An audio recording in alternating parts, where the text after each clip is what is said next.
بول رہا تھا کیا کیا جو کچھ کیا ہے مولانا الیاس نے کیا ہے. میں نے کہا شرم نہیں آتی تم کو؟ کیا الیاس قادری نے مولانا بنایا؟ کس نے مولانا بنایا؟ الیاس قادری تو ایک آدمی کو بھی ملا نہیں بنانے پر قادر ہے.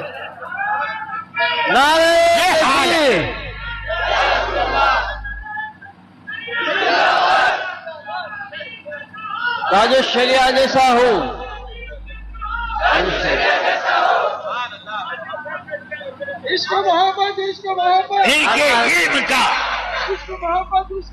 ان کے علم کی شان اتنی نرالی اتنی اونچی ہے کہ ایک مرتبہ میں اور مفتی شریف الحق صاحب علیہ الرحمہ دونوں کراچی گئے.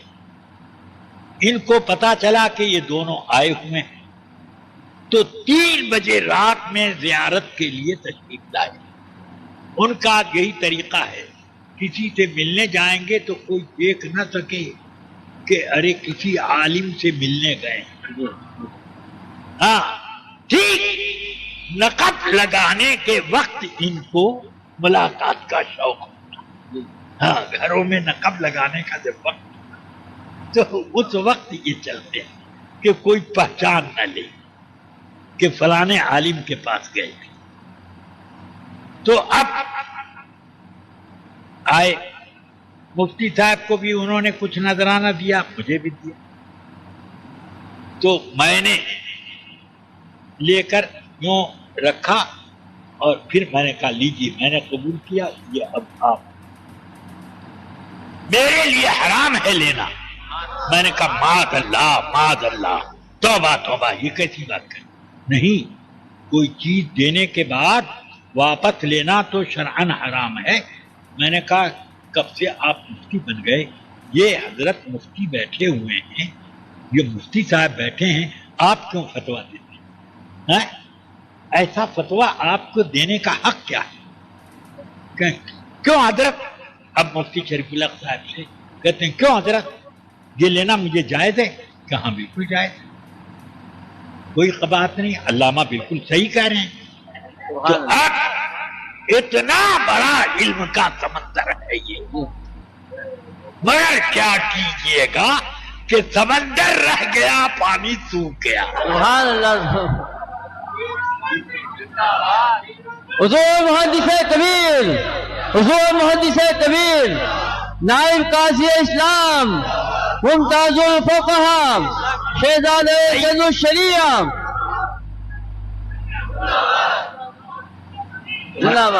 اور بھی بہت سے مکہ مکرمہ میں بھی ملاقات ہوئی.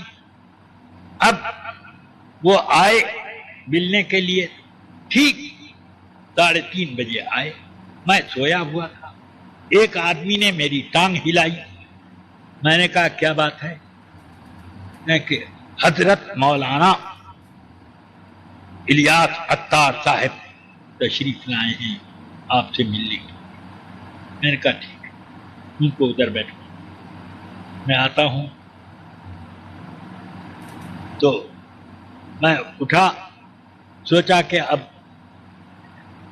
آدھے گھنٹے میں صبح صادق طلوع ہو جائے گی, چلو کوئی بات نہیں. اب وہ میں نے اطمینان سے مسواک کرتا رہا, غسل خانے میں بیٹھ کے وضو وغیرہ کیا, پھر آیا. میں نے کہا کہاں ہے مولانا, بلاؤ. تو آئے, مصافحہ وغیرہ ہوا. پھر صبح صادق ہو گئی. میں نے کہا کہ آپ تو وہاں نہ جائیں گے پڑھنے, میں تو یہیں پڑھتا ہوں. کہ نہیں میں آج آپ ہی کے پیچھے پڑھوں. ٹھیک ہے, ٹھیک, کوئی بات نہیں. تو اب ہم لوگوں نے نماز پڑھی. میرے ساتھ 6 آدمی تھے, وہ بھی شریک تھے, اور یہ بھی اپنے 3 آدمیوں کے ساتھ شریک ہوئے. ہو گئی. اس کے بعد وظیفے وغیرہ سے فارغ ہونے کے بعد اب وہ فرماتے ہیں کہ آپ مجھے کچھ نصیحت کرنی. میں نے کہا میں نصیحتیں تو نہیں کر پاتا ہوں، خود نصیحت کا محتاج ہوں، مگر آپ نے تقاضا کر دیا ہے تو صرف 3 باتیں میں عرض کروں. نمبر 1، میں نے سنا ہے کہ ان وہابڑوں کے پیچھے نماز کے لیے آپ کھڑے ہو جاتے. یہ کیا بات ہے؟ کہ ہاں اس رمضان تک یہ ہوتا تھا، مگر رمضان میں مولانا مفتی عبدالحلیم صاحب میرے ساتھ تھے، انہوں نے دیکھا مجھ کو تو کہا ان کے پیچھے نماز نہیں ہوتی ہے، تو اس لیے میں نے چھوڑ دیا. اس کے پہلے پڑھتے. میں نے کہا خیر چھوڑ دیا، اچھا کیا، جتنا پڑھا ہے وہ سب یاد رکھیں. سب بے نمازی والی ہے، وہ بے نمازی والی نمازی. ہاں اٹھک بیٹھک ہے، تو مگر کیا کروں، کبھی کبھی مجبوری ہو جاتی ہے. میں کہا کیا مجبوری؟ تو یہ دیکھیے نا، کل ہی گیا تھا میں طواف کرنے، تو ان کی جماعت کھڑی ہو گئی، میں طواف چھوڑ کر کے بھاگا، مگر پھنس گیا. تو اب بیماروں کی طرح آلتی پالتی کر کے بیٹھ گیا اور اشارے سے رکوع سجدے کی کیفیت بناتا رہا. میں نے کہا کہ ٹھیک، ایک بات مجھے بتائیے کہ جو آپ کو بیمار نہیں جانتا وہ لوگ کیا سمجھ رہے ہوں گے کہ یا تو یہ کوئی اناڑی جنگلی نماز پڑھ رہا ہے، اور یا یہ بالکل معذور لنگڑا لولا لنجا آدمی. دو میں سے ایک ہی تو سمجھے گا. ہاں یہ بات تو ہے. تو میں نے کہا کہ ایسا کام کیا کروں. اب مجبوری تھی نا، طواف کے لیے میں گیا تھا. میں نے کہا طواف کا شوق آپ ہی کو ہے، مجھے نہیں ہے. میں بھی طواف کو جاتا ہوں، مگر میں اوقات دیکھ کر جاتا ہوں تاکہ اپنی اوقات نہ بگڑے.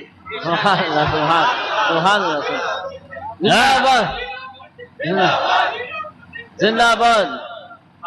ان کی فجر کی نماز کے بعد گیا، اب کون سی اقامت ہونے والی ہے؟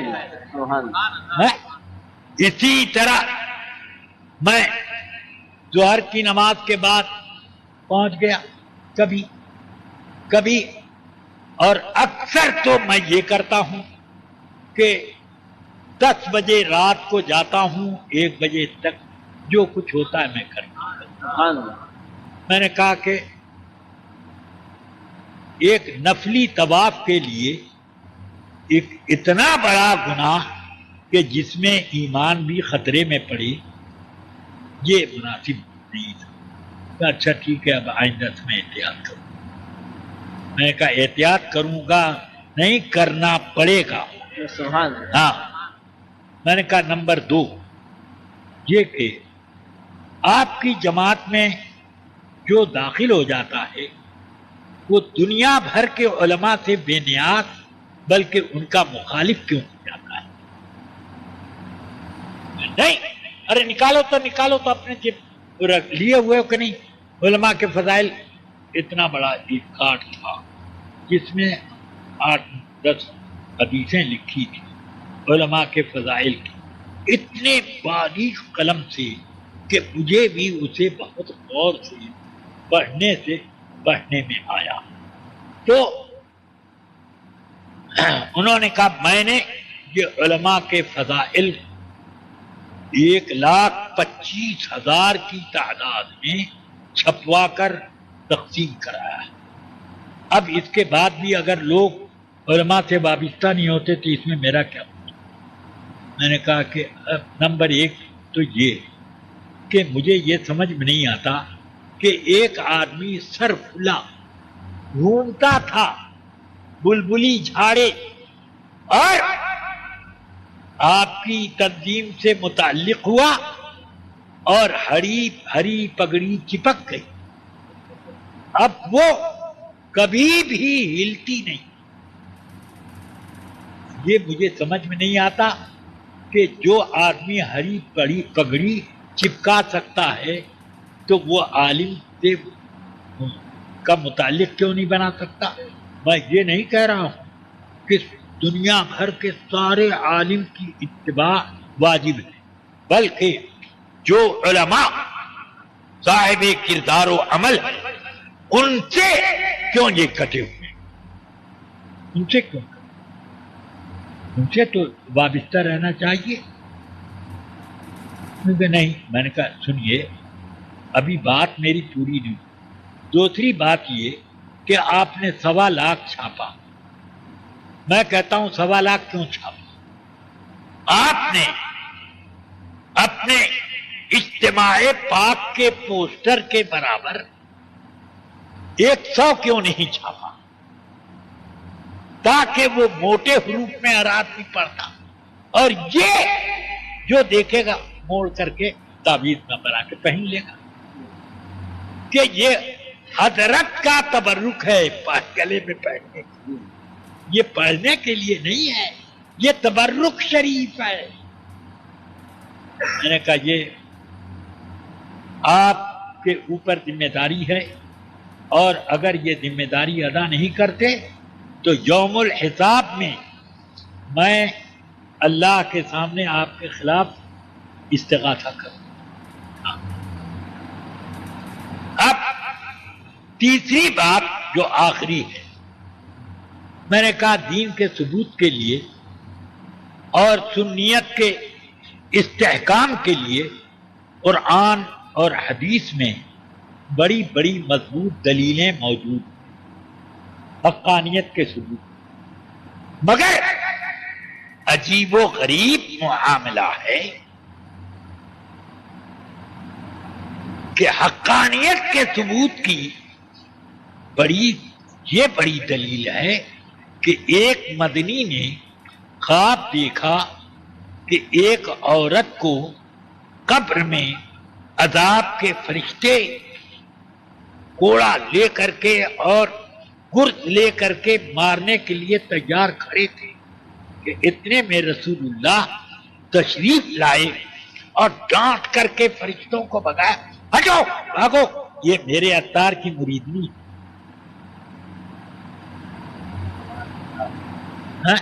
میں نے کہا یہ آپ کی دلیل ہے. موٹر سائیکل پہ آدمی چلا جا رہا، اچانک دیکھا رسول پاک سامنے اور فرمایا دیکھ الیاس کے ساتھ وابستہ ہو. دکان میں چندی بیچ رہا ہے، ادھر بیچتے بیچتے دیکھتا ہے رسول پاک بالکل میری گدی پہ بیٹھے ہیں اور گود میں عطار صاحب کو لیے. میں نے کہا کہ یہ سب ایسے اتنی بشارتیں وہ بھی مجہول ان مجہول. ایک مدنی نے خواب، کون مدنی ہے، جھوٹوا ہے کہ سچوا ہے، کون کہاں کا رہنے والا، اس کی حقیقت تو معلوم. ہم لوگ رسول پاک کی حدیثیں بھی بغیر سند کے نہیں مانتے، اور یہ بے سند کے ایک مدنی ہے.